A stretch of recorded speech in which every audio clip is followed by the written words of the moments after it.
We've been doing the maths, and I think it's been probably about 2 years since I picked up the PDF of Brindlewood Bay. I'm an 80s kid, so that means that whether I liked it or not, we only had four channels in the UK to watch on the TV, and whatever my parents wanted to watch on the TV was what we got to watch. So that meant a lot of things like Columbo, Quincy, Murder She Wrote, and when I went to bed on a Friday evening, I would watch The Golden Girls, which I also loved. Brindlewood Bay landed through digital mediums. I think it's on drive through and has been probably on itch as well a couple of years ago. And as soon as I saw it, I snapped it up. It's come to Kickstarter, and the campaign is going amazingly. And I am super, super blessed to be able to bring you guys an interview with the creator, the incredible, articulate, emotive, wonderfully talented GM and writer, Jason Cordova. Thank you so much for coming. Thank you for that intro. My goodness. It's so true. I have a lot to live up to now. Nah, no. Thank you so much for joining. Thanks for having I'm me. genuinely excited. I almost don't know where to start. Everything I said was true. I'm an 80s kid. Um, and yeah, I did grow up watching those sorts of shows and the Golden Girls as well. That theme tune is going to be stuck in my brain for forever. Um, Tell me a little bit about Brindlewood Bay for the three or four people who don't already know. Yeah. So Brindlewood Bay is a game about a group of elderly women, members of the Murder Mavens Mystery Book Club.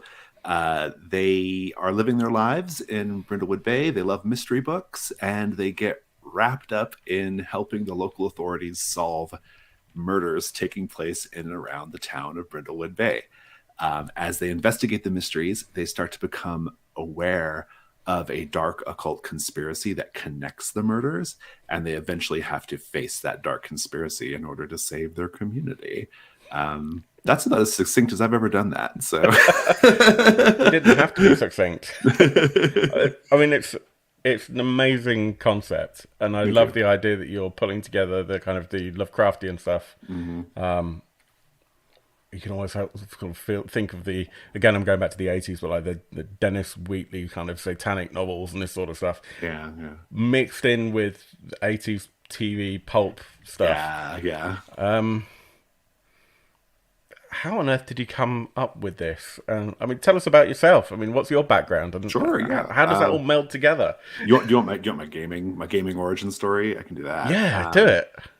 So I started playing. Well, okay, so in the fourth grade, we're gonna go way back. um, in the fourth grade, my You dad already used got me to, beat. yeah, my dad used to take me to this comic book shop in Oceanside, California, and um, I saw the Marvel superheroes box set game, Hmm. the advanced one, not the older yellow one, and I didn't know what it was, but I knew I had to have it. I convinced my dad to buy it, and I then spent like the next 2 months not understanding at all what the hell it was. I was like reading these Yeah, books in fourth grade, and I was like, I don't know what any of this means. I didn't know what Dungeons and Dragons was at the time, and so I just had no like conception of like what a role playing game was. Just didn't know what it yeah, was, and I could not make any sense of it from reading those books. And so, but eventually, an older kid came over, and this older kid taught me how to do it. He ran the game for me, and that's so cool. um, I actually remember really distinctly. It's a moment that lives with me still. The first time I actually played it with this older kid, just me and him, and I was playing a bad guy. I was playing a villain who could control electricity, which I think was like the coolest thing I could That's think very of at cool. the time. And I remember him. I was going to rob this jewelry store, and this kid who was the GM, he goes, "Well, what do you do?" And I was like, "What do you mean, what do I do? Like, do I roll dice or something? I don't know. Like, I don't know. What do you mean, what do I do?" And he's like, "Well, just what do you do? Just tell me what you do." And I was like, "Well, I guess I would check and see if the door is locked, if there's an alarm, and he was like, okay. And then we just started working through it. And it began to occur to me that this was a type of gaming that had no limits, you know, like it just had no limits. Like you could kind of do anything. Like the promise of that like stuck with me. And I pretty much at that moment, like at that precise moment, when my dumb character was trying to figure out how to break into this jewelry store, I was like, this is for me. This is for me. This is what I'm going to do. And I did. I got into 2E after that. That was my first D&D edition. And I mean, to be quite honest, we mostly just spent we spent most of our time just like statting out Mega Man bosses, you know, in Marvel Superheroes or whatever. Like we didn't play very much in those early days, but we did eventually start playing. And you know, got into D&D, got into Shadowrun, did all the Palladium stuff, we did all these things as you know, as I got older. And it just remained a really important part of my life through childhood and through high school and even into my very early young adulthood. I took a break and came back to it at a certain point, but yeah, for a while it was just like it was my life. It was how I met people. It was how I met friends. It's how my dad was in the service, so we moved around a lot, and so it was always how I found new friends. You know, so yeah, I've role-playing games have always been like a really, really big part of my life. That's so cool. And so how do you go from that sort, I guess, fairly, I don't want to say typical, because that's certainly nothing like my kind of route into role-playing. I didn't start role-playing until my late teens, really. Similarly, I had the books on my shelf. I wanted to buy the second edition of Cult in the early 90s. And that's an interesting game to start with. Well, the bookstore refused to sell it to me because in the UK, oddly enough, you know, a bit like the US, you know, they're very careful about. Cult was always like the I forbidden game, you know. So I bought Vampire instead, and that was my Vampire Masquerade second edition, I think, was the. Yeah. 2E was my Vampire as well. Yeah. So yeah, I've got my original second and third editions. Didn't get fourth. Picked up fifth. It's still in the shrink wrap. I bought it like almost at release, and I haven't got it to the table yet. I think I've got this anxiety about like it not living up to what I remember. You know, that is a real thing. Yeah. But that's beside the point. So how did you go from that to little old ladies fighting Cthulhu? Yeah, well, so there's a whole big middle part where we founded this organization I'm part of, the Gauntlet, or community, really. And tell me about that. Yeah, sure. So I actually, as I mentioned, I took a break from role-playing games, like around, like from 2000 to 2012. Basically, I wasn't playing role-playing games. I was doing board games. Mine was 2007 to 2017, so similar sort of thing. I was doing board games, and but I started to discover these like smaller, independent tabletop role-playing games stuff by like Jason Morningstar and John Harper and things like that, right? Yeah. Vincent Baker. And I wanted to play them. I was like, this is pretty cool. Like there's something about this sort of small press idea that's speaking to me again, you know, as far as role-playing games go.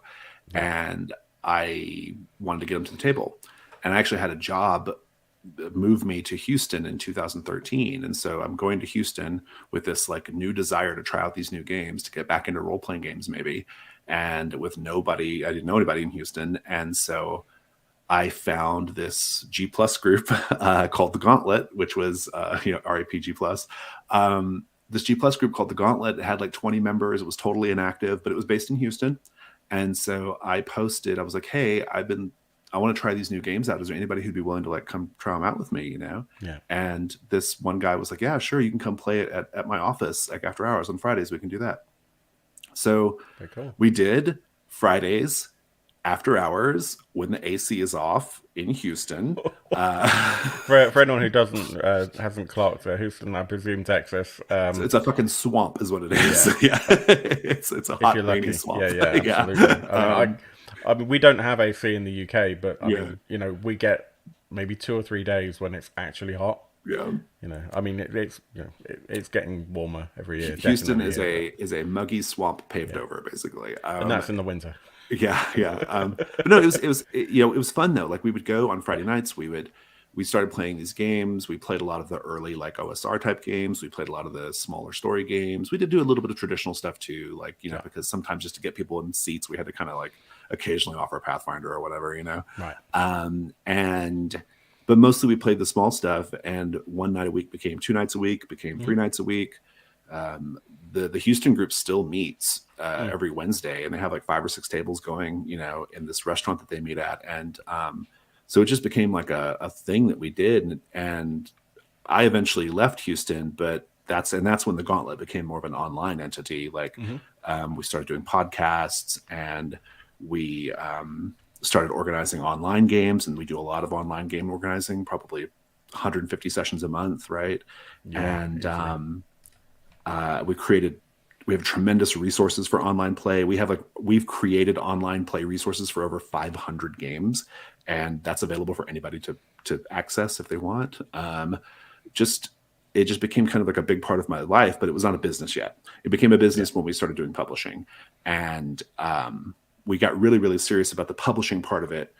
I would say, gosh, 2 years ago, 3 years ago, it's fairly recent.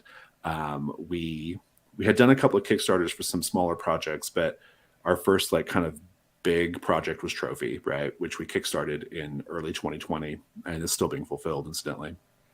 But I need to ask you, Jason, where is my copy?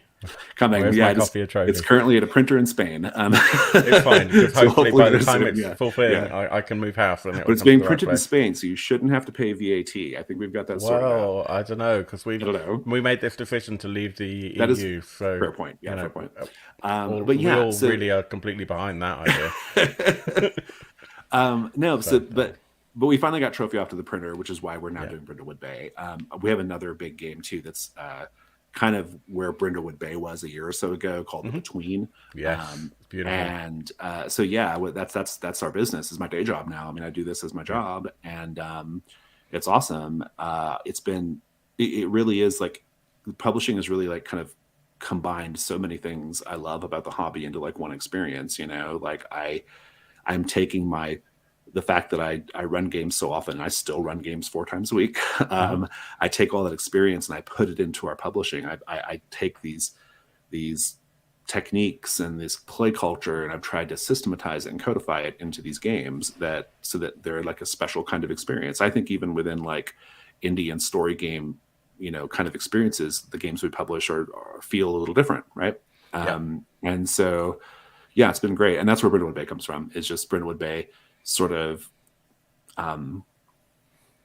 well, I'll stop because I've been talking a lot. See if you have any follow-up questions. But like, I will just go on and on. I promise you. Yeah, I've been told off by viewers before for actually having a 2-way conversation and not just like asking questions and then shutting the hell up. So please, feel free to talk as much as you like. But I will just say, I'm a huge fan of indie games, and as a call to action, if you are a fan of indie games and if you're excited by Trophy and Brindlewood Bay and The Between, then please do hit that like and subscribe and ring the bell and all that sort of rubbish.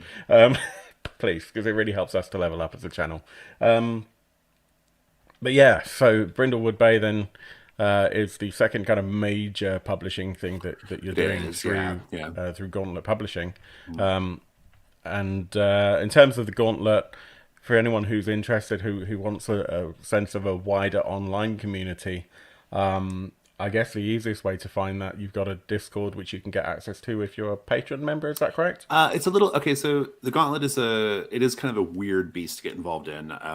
Every year we try to make it easier and we always fail. It's a huge sprawling beast. There's a lot going on. So. But basically the Gauntlet has like 3 kind of pillars, right? There's 3 basic like access points for the Gauntlet.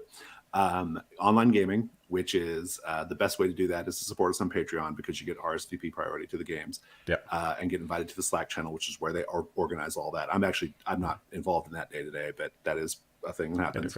Yeah. And then podcasts, we have a lot of people who follow us through podcasts, and then the third thing is publishing. And so for the publishing side of it, we do have a free Discord that anybody can join, and where we just talk about the games that we design specifically and publish. And it's a very big active Discord, and we have a lot of fun with it.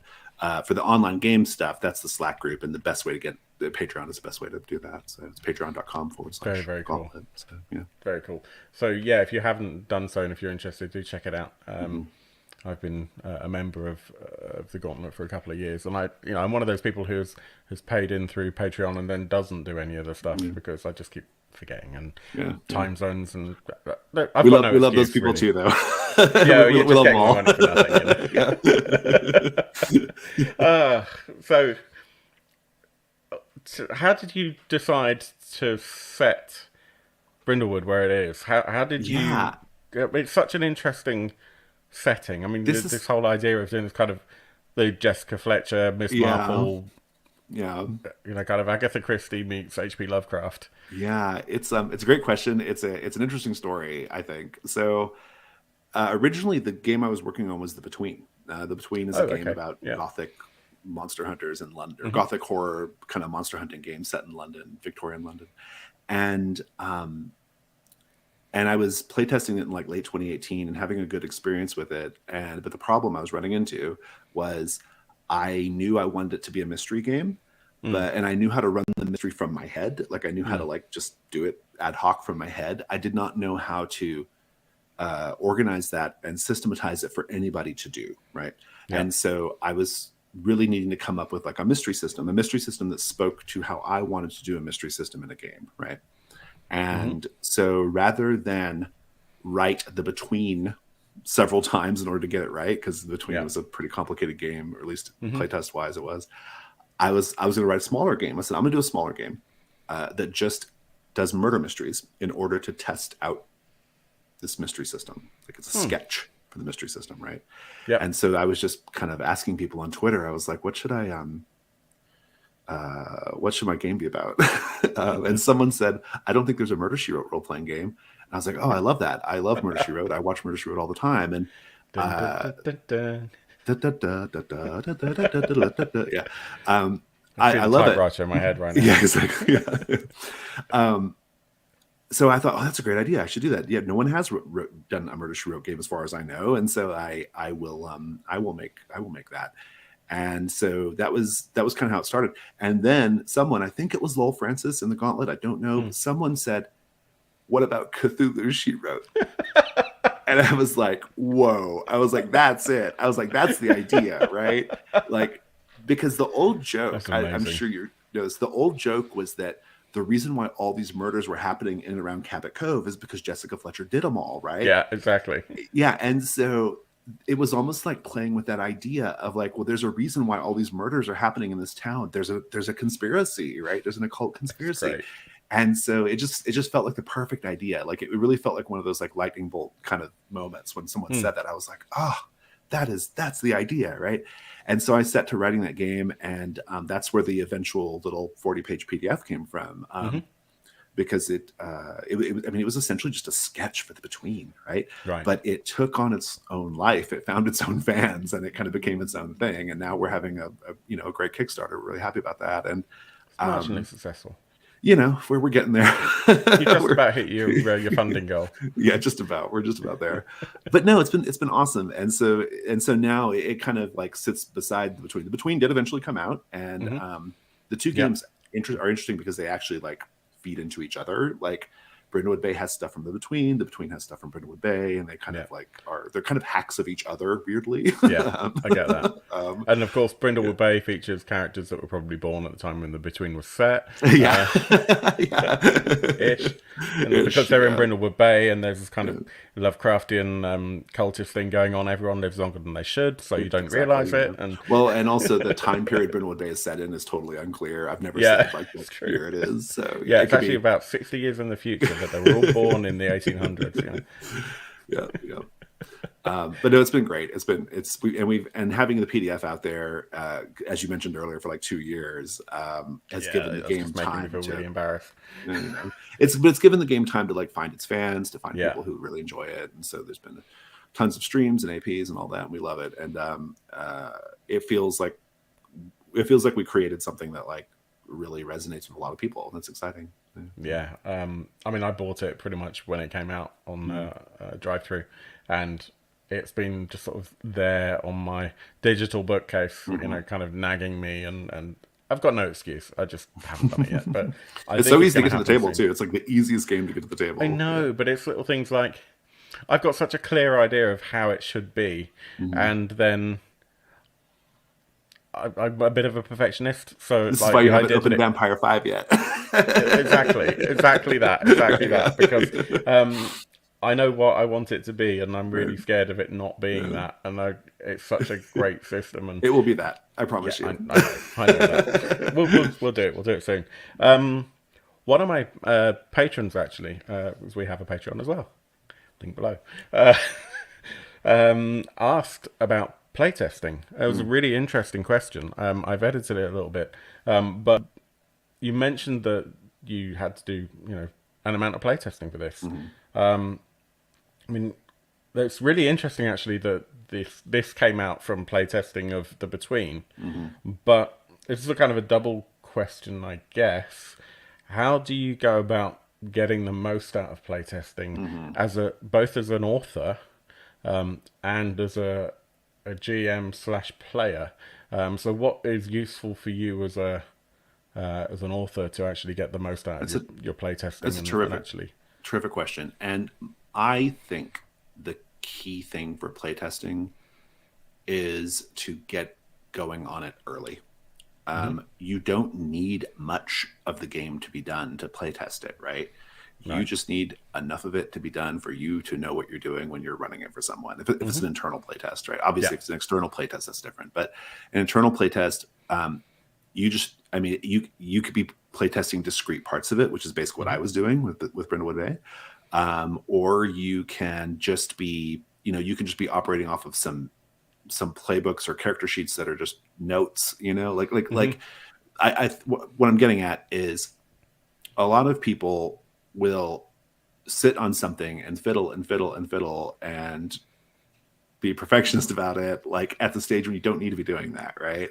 Like you just need to get something done Yeah. and then get something in front of people and understand what your goals are. So like Yeah. when I was playtesting Brindlewood Bay, the character part of the player facing stuff of Brindlewood Bay, I felt pretty good about because we had basically been doing that with the Between. We'd already kind of play tested that a little bit. And so I kind of knew the structures of that would be okay. And also because it's just powered by the apocalypse, we weren't really reinventing the wheel as far as that goes. The new part was the mystery part, right?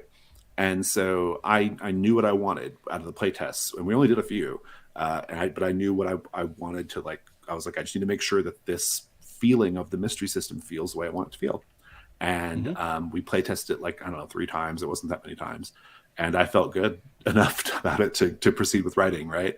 But I hadn't written anything to that point. I just had kind of notes, basically, of like just this is how I just enough to like kind of try the idea out. So yeah. And what as an author, what are the things that let's say that you've got an external playtest, of which there must have been a few.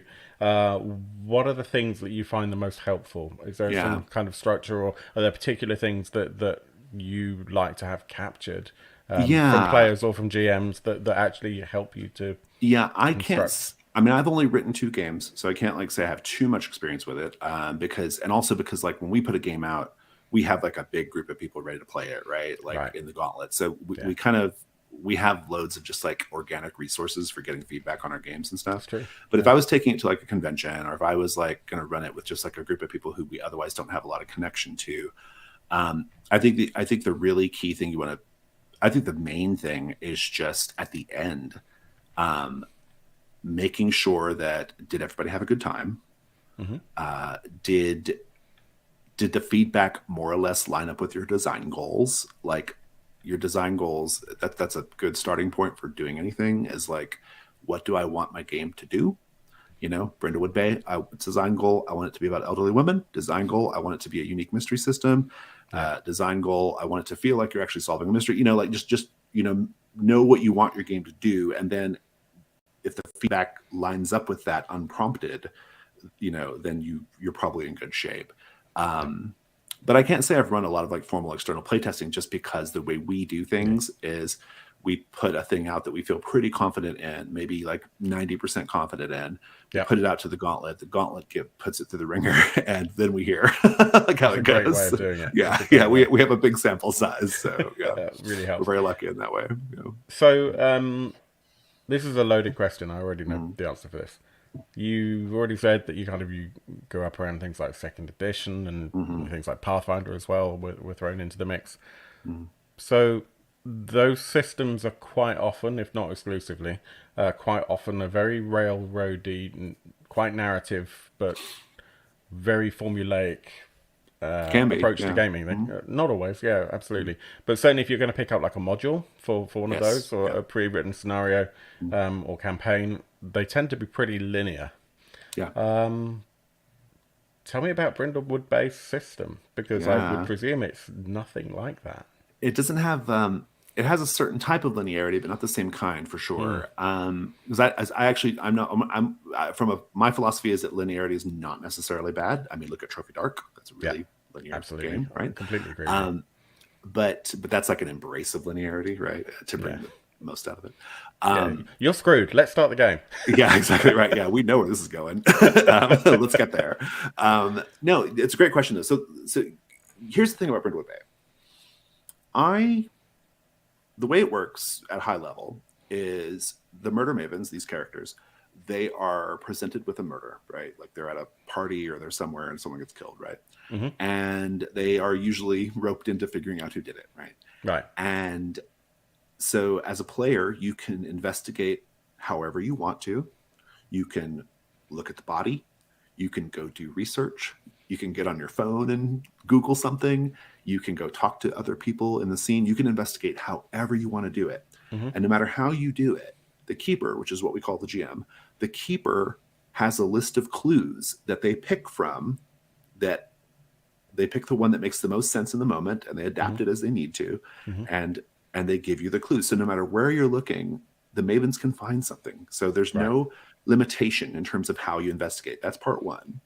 Part two is once you have collected enough clues, you then have a conversation as a play group about who you think did it. Because in Brindlewood Bay and in my other game, The Between, the mysteries do not have canonical solutions. Not even the keeper I really knows love that. who did it. And this is, I cannot impress enough upon your viewers that this is a wildly audacious idea in role-playing games, right? It really Like is. it is. I mean, It's quite uncomfortable as a GM to not know what the yeah, resolution's going to be. Kieran Gillen the other day on Twitter, Kieran Gillen described it audacious in the way that Risk Legacy was when you're scribbling on the board and tearing up Yep. cards, right? It's that kind of thing, right? In role-playing games, it is that kind of thing. It's Yeah. saying that even the keeper doesn't know who did it is a big deal, right? Yeah. And but here's the beauty of it.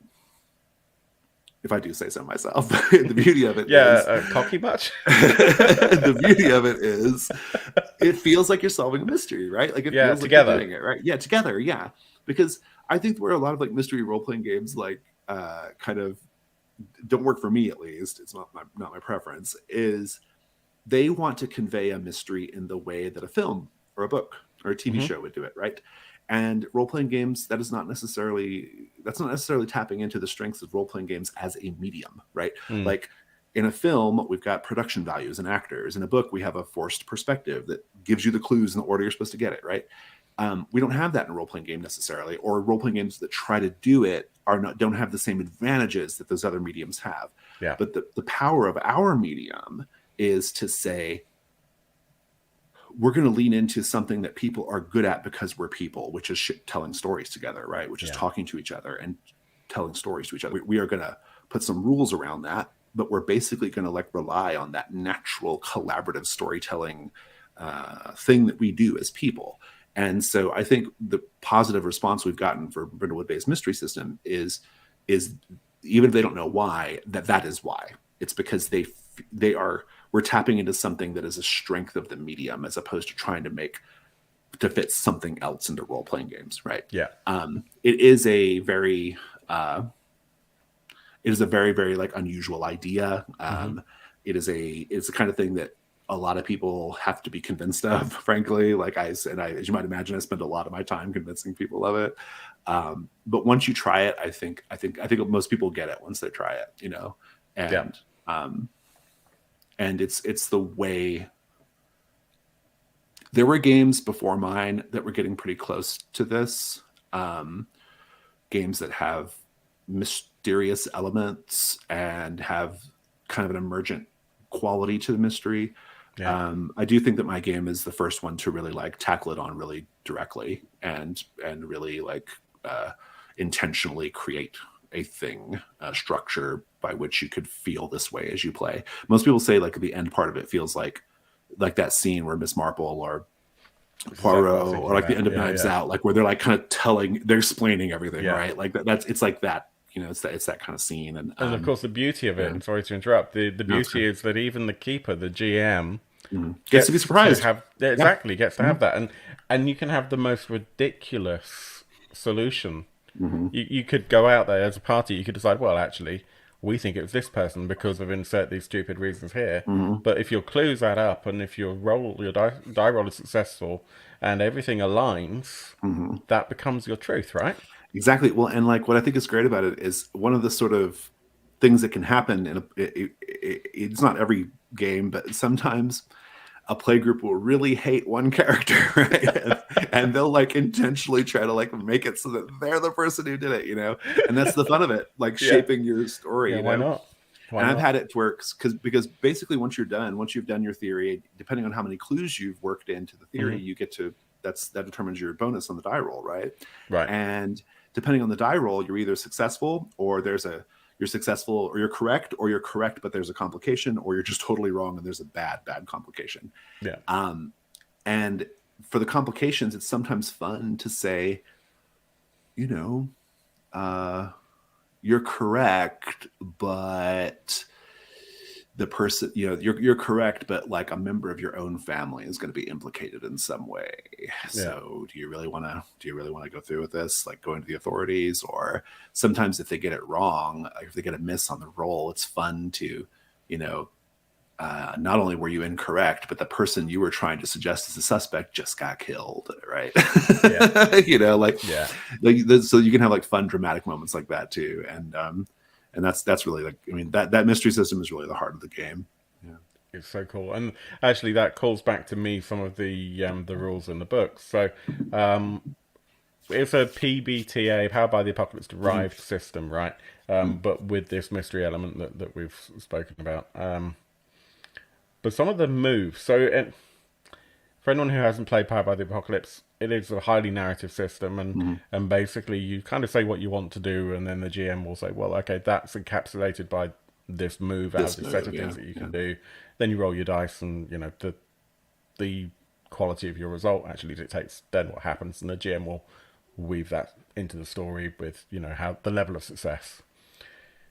There are a couple of interesting mechanisms here, which I really love. So the first, which I'd love for you to talk about, is this idea of not necessarily going easy on your mavens. Yeah. I love this. So talk to us about crowns. Yeah, absolutely. Okay, so this is, and well, the crown thing is interesting. So I will say that like the game is Powered by the Apocalypse, which is, but that's mostly just a function of the fact that that's my preferred system, right? It's I actually narrative stuff. Yeah, I actually think that you could take the mystery part of Brindlewood Bay and adapt it to almost any game. There's nothing about it that's fundamentally Powered by the Apocalypse, right? That aside, I do like PBTA games. I think it's a particularly good fit. And so the thing about this game is, and this is even really quite different even for Powered by the Apocalypse games, I love the idea in all gaming, I love the idea that we get to see the characters meet grisly ends and maybe even like be killed, but that we don't necessarily have to commit to that, right? It's a little bit like, I don't know if they have these in the UK or not, but like choose your own adventure books, you know? Oh, absolutely, yeah. You'd read, well, you like put your fingers in, you put your thumb in, yeah. You put your thumb in the book, and then no, I don't like that one. Right. Brindlewood Bay works like that. Yeah. The way it works is you essentially get to put your thumb in the book, because if something goes bad, the keeper will narrate, depending on the stakes that were determined in the roll, but the keeper will narrate like the maven driving off a cliff or being shot by a shadowy figure or horrible things can happen, right? But the player always has their thumb in the book. The player has a tool at their disposal called putting on a crown. And this is a sort of figurative, metaphorical, meta kind of mechanic. The characters themselves don't have literal crowns, right? Well, that's no fun. Tiaras? They'll pull another person. Blanche Devereaux's going to have a tiara. I'm sorry. Blanche Devereaux probably would have a tiara. That's true. But yeah, but you can say, no, I'm going to put on a crown. And then you mark on your character sheet, there's two sections. One's called the Crown of the Queen, and one's called the Crown of the Void. And you mark one of the little boxes in those sections, and then you do what it says. And in exchange for doing what it says, you get to bump up your die result. And so we narrate the bad thing, but then you get to basically rewind and say, no. You put on a crown, and then we go back and you get a better result. Now, this is great because it gives the players near total control over their character's demise or when they retire, right? Yeah. It keeps the action going. It actually encourages people to take risks, which is nice. No one plays defensively in Brindlewood Bay. There's no reason to. Now, eventually, the crowns, over the course of the campaign, the crowns might run out, and then you're stuck. And so in that sense, they're kind of like a hit point, a long-term hit points as well, right? But, but the crowns are great because what they do is the Crown of the Queen explores the idea of your character as a woman, because I wanted these characters to feel like whole people, not like caricatures, right? I mean, they are little old ladies, but they are whole people. They have romantic lives. They have messy pasts. They've got like all the things that make people, and the crowns give you a chance to do that. So sometimes you'll mark Crown of the Queen. It'll say, narrate a flashback to a time when you were an imperfect mother, right? Or you were an imperfect mother or sister, right? And so you have to flash back to your character's younger life and talk about that. It's just a way of exploring the characters, enriching the characters, really getting into their backstory. And in exchange for doing that, you get a bonus on your dice, right? So that's your motivation. And the Crown of the Void, which is the other crown, that's actually the one that if you mark that, it shows your maven getting wrapped up deeper into the occult conspiracy in Brindlewood Bay. Either, maybe not directly, but like, there's one of the crowns where like, if you mark it from that point forward, in intimate conversations with other characters, you always have to talk about death, or there's one, if you mark it from that point forward, in the background of your little cozy scenes in the background, there's like creepy shit happening that the maven's not aware of, right? So it's a bit of dramatic irony. It's a bit of, it's a bit camp, but it's also could be a little creepy and weird. Yeah, it's fun. Yeah. That's and the whole way that the sessions are phrased as well, it very much speaks to the whole notion of it also being an episode of a TV series. TV right? show. So you start off with your intro, and another alternative to having your players put on a crown, maybe if they're running low on crowns, or you're feeling some sort of compassion, is you can cut to a commercial. Which is amazing. So this is a thing I lifted from another game that we published in our we published a little magazine called Codex, and we published a game in that magazine a while ago now called Storm Riders, which was about action figure type Masters of the Universe cartoons, and I need to check that out. I've probably got that issue somewhere. It's really fun. It's a super fun game. But it had a mechanic called where you basically did a commercial break, right? You did a commercial break and you narrated something that might be found on Saturday morning cartoon television. That's a thing that was big over here when we were kids in America. Yeah, same here. And so I just basically I lifted that from that game. But what it is in this game in Brindlewood Bay is, you're right. Whenever the character does something and there's something really bad about to happen, the keeper can say, we're going to cut to commercial and I'm going to give you a prompt. And the prompt is inspired by like mid-afternoon TV commercials, right? Furniture stores and furniture stores. It's going to be like Depends and exactly like just the sorts of things that people watching Brindlewood Bay might be seeing. Exactly.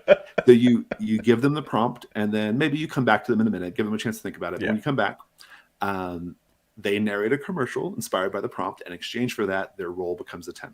And so it's a way of it's just another way of like saving the character, but in exchange for them doing something really cool at the table, right? Something that entertains us all. So that's my thing. Like I love these are sweet little old ladies. We're not going to go around murdering them for real, but they can murder each other. But we are definitely going to make them. It's going to be entertaining while they are Yeah, successfully winning all the mysteries. So, I love it. I love it. I think it was great. What do you think would be for someone who, especially someone who's new to this style of game, but also for anyone who's just used to maybe a PBTA game itself and mm, hasn't maybe adopted the whole idea of everyone at the table being equally responsible for making a cool story, because so many role-playing games really are centered around the GM. right. But what would you think? What would you say is probably the trickiest step, or the most difficult thing for someone who's new to Brindlewood Bay as a keeper to overcome? And have you got any advice? Yeah, it's a good question. So in the Gauntlet, and indeed in Brindlewood Bay, because it's all part of the scripted introductory procedure that the keeper does, we are all about managing expectations at the table. I think this is really important. I think that I think people who say that, oh, my group would never love this, or my group would not play this, they would not be into this. I don't think that's always true. I think Mm-hmm. what's true is if you set their expectations correctly, and explain what we're going to be doing and manage their expectations in the beginning, they'll get into it, right? I'm a big Yeah. believer in that. As somebody who I run 4 games a week, and it's almost always with new people each time. I play with Mm-hmm. brand new people, or at least half the time I play with like brand new people, and it always goes great. And I think part of it is because I do manage their expectations in the beginning. Like I make sure they understand what we're going to be doing. So just as sort of like threshold matter, I think you should be doing that. Yeah. Now, having said that, the bigger question is more like, well, how do you get people who are used to more traditional gaming into this more like collaborative narrative style gaming? To some degree, there's no better substitute than just trying it, right? And just Yeah. giving it a Absolutely. go and seeing how it goes. If you have to convince someone, well, that's a little trickier, but I think that probably the key is to really focus on like what we're going to do is like we're going to be the writers in the writers room, right? Yeah, that's a great way of putting it. Like I'm the director of the movie because I'm the keeper or the GM or whatever, and you are all the writers. I have a little more power than all of you, but you all definitely get to shape things, and you definitely get to help push the story in a certain direction, right? So there is still a sort of power dynamic there, because I do believe in that. I mean, I like GM-less games as much as the next person, but my personal tastes much more traditionally GM'd games, right? I still like that. Same with me. Yeah. But there's a way you can do it to where it is a little bit more like a writer's room. Mm-hmm. And that also means that sometimes we step out of character.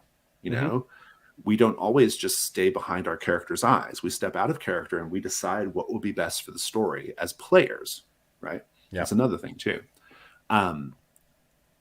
So that is sort of philosophically, I think, important. And I think that's how you can kind of pitch it. Like, think of it as like, I'm the director and you're all the writing team. And I still have the ultimate say in certain things, but you all definitely have a big role to play here. And then this is enforced in the game too, in Brindlewood Bay and in the Between especially. Yeah. This is all enforced because there's certain parts of the game, for example, when you go to a new location, where there's a question that the keeper poses to the group. Yes. I call this technique "paint the scene," and now lots of games. Technique. I really love it. Thank you. Lots of games use it now, but I developed it like 6 or 7 years ago, and like the idea is you pose this question to explore a theme or an idea about the location, right? Mm-hmm. So when you're going on the yacht in the first mystery, Dad Overboard, what about this yacht? What do you see that tells you these people have way too much money, right?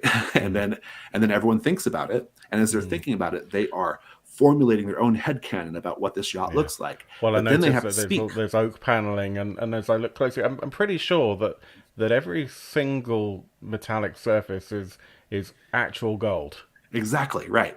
Everyone starts to form their own little personal headcanon as they think about the question, but then they have to speak.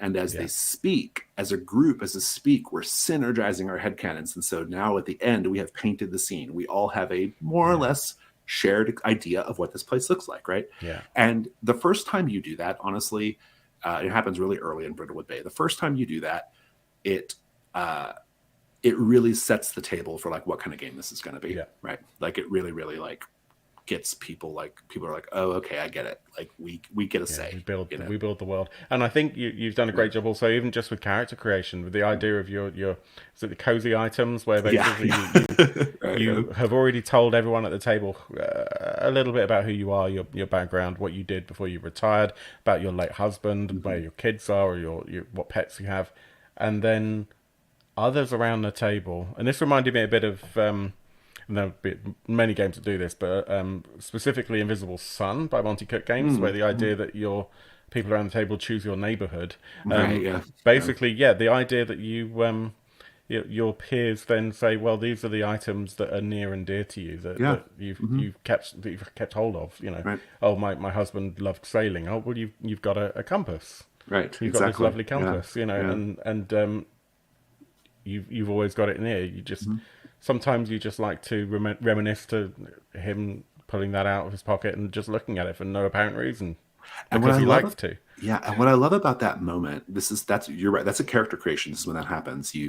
What is really great about it is it signals to the players really early on that you need to care about the other players' characters as well. Yes, this is not just your character. This is a story of all of you. And so pay attention, because you're going to have to speak about something about this character, right? Yeah. And I think that the next natural step is, well, I'm already thinking about the other characters in addition to my characters. So now I'm thinking about the story in addition to my own story. I'm thinking about everyone's story, right? And that's where you get that kind of writer's room sort of sensibility, right? I mean, I have designed the game so that it rolls out a certain way, right? And that's all just comes from how I run games normally. Like even games that don't have these techniques, I do this in my game running, right? Like I do paint the scene. I do these little like setup questions just to kind of get people into that kind of proper like play culture space where I live, where a lot of us in the Gauntlet live. So it's really cool. We should probably take an actual look at the campaign. So. Brindlewood Bay, the original document, if you like, when buying it as a digital thing, you had the main manuscript, like 40 odd pages, and then a bunch of additional things, lots of kind of 1 or 2 page scenarios and extra resources. You've compiled quite a lot of this into a couple of books, and I'll open up the Kickstarter page in just a second. But your main main Brindlewood Bay book is like 150 or so pages, and we're looking at revised rules. Have the rules changed very much? So the thing is, we published this 40-page PDF, which is actually free on the Kickstarter page. So you can actually go and just download that right now if you want to. Plus a couple of mysteries. That's 100% free. We encourage that. What we're kickstarting are these 2 books, and they are hardcover books. One is Brindlewood Bay, and the other is called Nephews in Peril. There we go. And so Brindlewood Bay is it's the core rules of the game. The core rules have been expanded and slightly revised. To answer your question, the rules have not changed too much. It's fundamentally the same game, but we have had a couple years to live with this game, and so we have changed a couple things here and there, but it's mostly the same. What's really been added to the core book is more keeper advice. So there were big parts of it, because we had space limitations in the old version. There were big parts of it that we just sort of left to the keeper's imagination, and that we just sort of let the keeper sort of figure out on their own. And so we've expanded that part of it quite a lot. Like it's going to be much more detailed about like how to run this game. And we just unlocked, we're about to unlock one stretch goal. We just unlocked another that actually really dives into the lore and abilities and like at the table use resources of the group called Midwives of the Fragrant Void. That's the cult that the Mavens are facing off against ultimately. And so, the Brindlewood Bay book just expands the core campaign ideas. It expands the support for the keeper, and it does revise the rules slightly. It also has information about how to create your own mysteries, which is kind of fun. And then it has 6 mysteries as well. So you can do the whole campaign out of that one book. And then Nephews in Peril is like extended information about Brindlewood Bay itself. It's about the town. Yeah, and then you've got like 6 more mysteries plus 4 that appear to be very. But I think it's more than 4 now because of like stretch goals We've and had stuff. stretch goals, yeah. The original, it was originally the setting of the town of Brindlewood Bay plus 10 mysteries, but the stretch goals already at this point, we've opened up like 4 or 5 more mysteries. So, Yeah, I mean, so that's it was like 6 and expanding a 4, lot. and like 4 of them were based on like TV tropes, if I recall correctly, like very Yeah, heavily so on. the Nephews in Peril had 6 murder mysteries, and then it had 4 of these special mysteries that we call Sweeps Week mysteries. Yeah, they're really cool. And Sweeps Week mysteries are like, they're kind of like stunt episode mysteries. They're a little Yeah. bit more supernatural. They take place in another part of the world. And they're really there because we had people who finished the main campaign and wanted to keep playing. So we made these little like one-off mysteries to give them something to do, you know. But yeah, but now that but via stretch goals, we've unlocked quite a few more. So that book has gotten Yeah, we'll check expanded those quite out a bit too. in a second. Yeah. In fact, one of the we're recording this on a Saturday, and yesterday on Friday we did a Kickstarter weekend, and I talked ad nauseum about this game. And one of the questions that came up, which I speculated on, but I should probably ask you. You probably know better than I do. Is what the longevity is of a player character.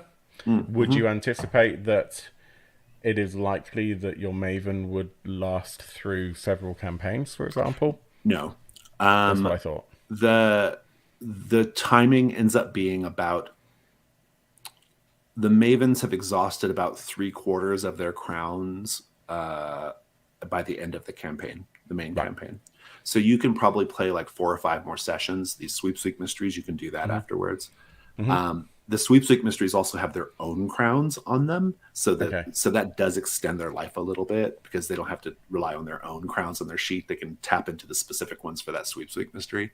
Yeah. 2 full campaigns, no, they're not. Well, for one thing, we've only written 1 campaign, so there's only one campaign to do.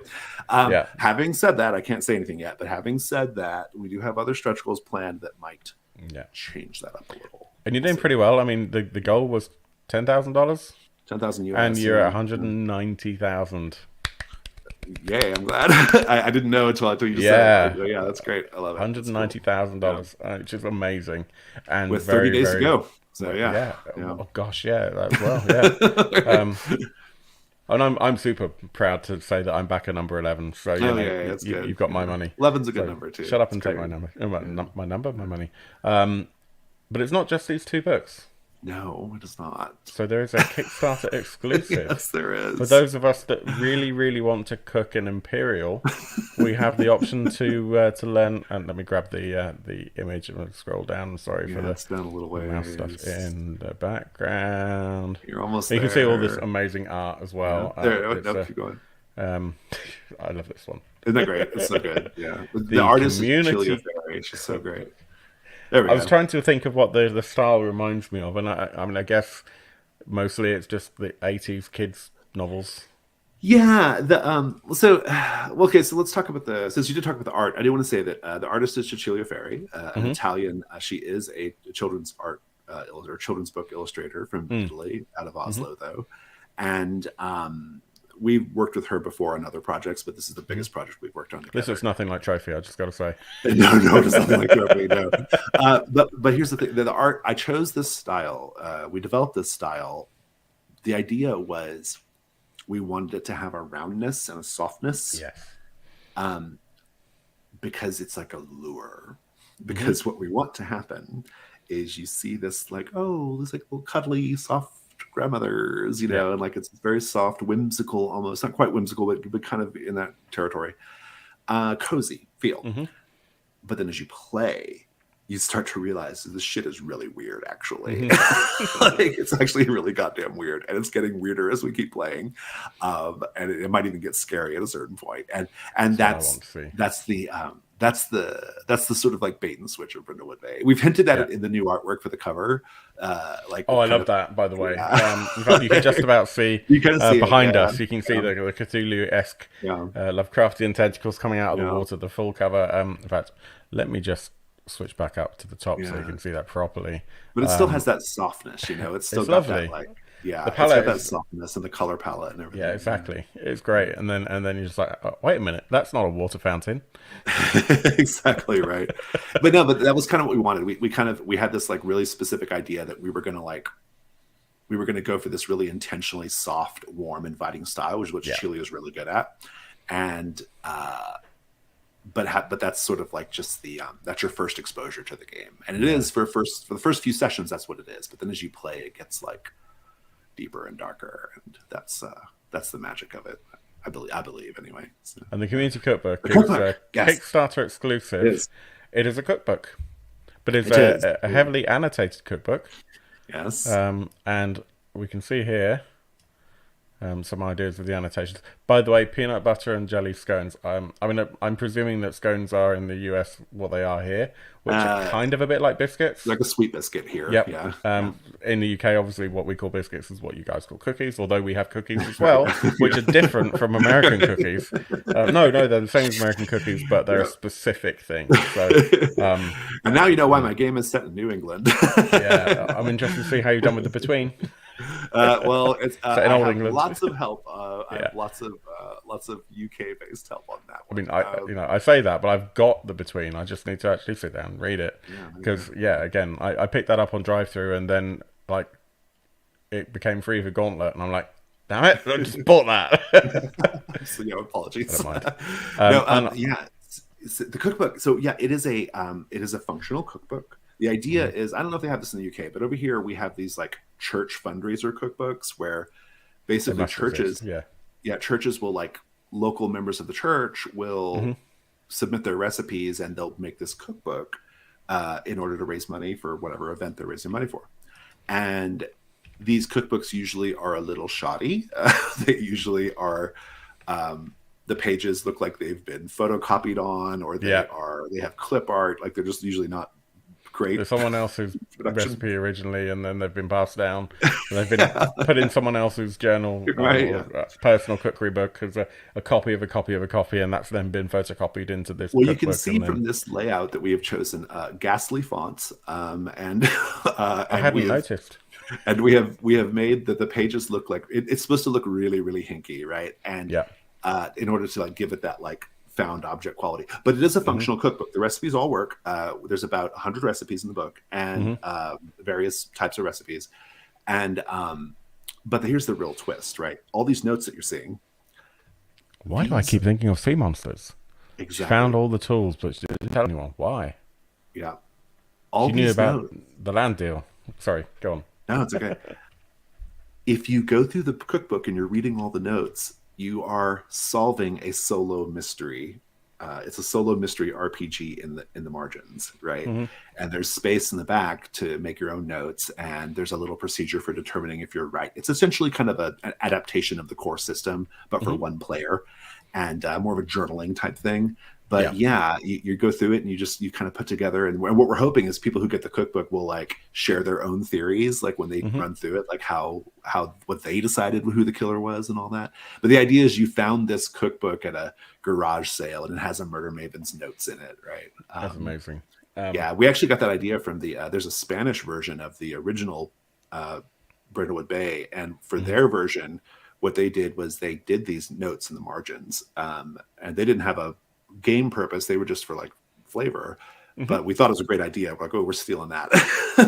So we're going to tell me, I mean, I can imagine that actually your intention is that people come to their own conclusions with this murder mystery in this book. Yeah, there's But no is there canonical solution. No. There isn't. No. That's what I wondered. I mean, not that it would necessarily be the case that you would judge other people on what they concluded, but is there a solution that you have found which is your truth? Well, so it's still kind of David Morrison, who's writing this part, is still writing it, so it's not done yet. So I don't know. I've seen lots of it, but it's not done yet. But I'm excited because I get to enjoy this as a fan. Yeah, I have like literally no connection to the creation of this cookbook. The not direct anyway. I am not the editor of the recipes, and I am not the writer of the mystery part. I am strictly a fan on this. But it is a Kickstarter exclusive. You can only get it through Kickstarter. It will not be available even a backer kit afterwards. Like, this is it. if you think you want it, this is the time. We'll have a few extra, but they won't be for sale. We'll keep them for like prizes or something in the future. But we're we're just printing the amount that we need as close as we can to the amount we need. So It's really cool. Let's have a look through.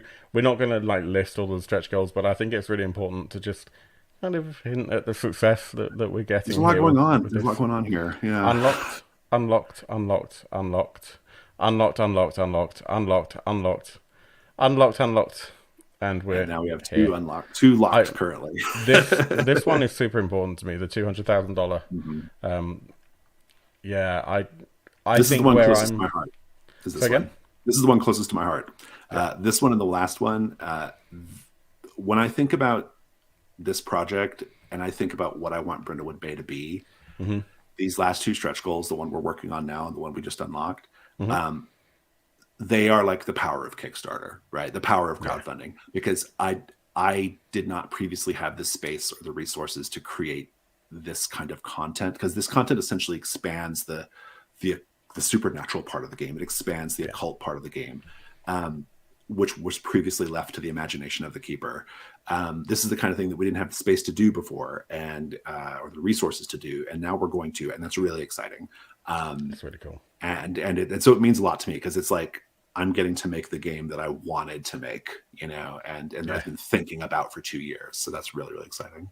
For me, it's really important, the 200,000 one, because I've been thinking about it a lot, and I think the thing that's been holding me back the most, even though for a one shot it really doesn't matter, if you run like that overboard or something, it doesn't really matter. But if you're going to run a campaign and you want to bring a void mystery into it, I struggle personally with having the confidence that the grand finale is going to be worth the sum of the parts. It's like, oh, is that it? So trying to summon the eternal janitor. Yeah. Well, so for your viewers, the way it works in the old version of the game is, once the mavens are ready to face off against the midwives, the keeper writes that mystery. They write that final confrontation based off everything that's happened in their campaign so far. Yeah. And I think you're probably not giving yourself enough credit, because by the time you get to that point, you're ready to do it usually.